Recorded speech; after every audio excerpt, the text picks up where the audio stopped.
You can meet someone from a private small business that does canned water, like an SOS survival products company. There's so many different people from different walks, different professions. It's just great. And then also connecting in to the public sector, where you also have that mutual private sector and public sector. I find sometimes there's a disconnect, and to have an organization that brings that together is fantastic.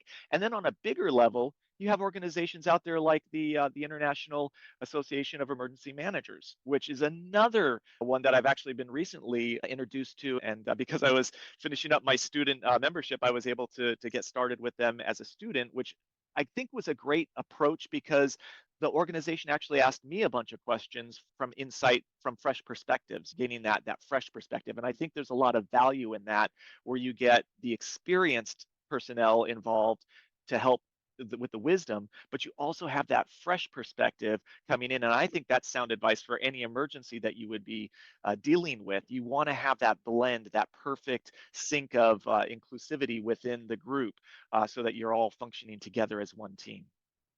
Yeah, and for emergency managers, for me, one of my favorite things is the networking that comes to place with that.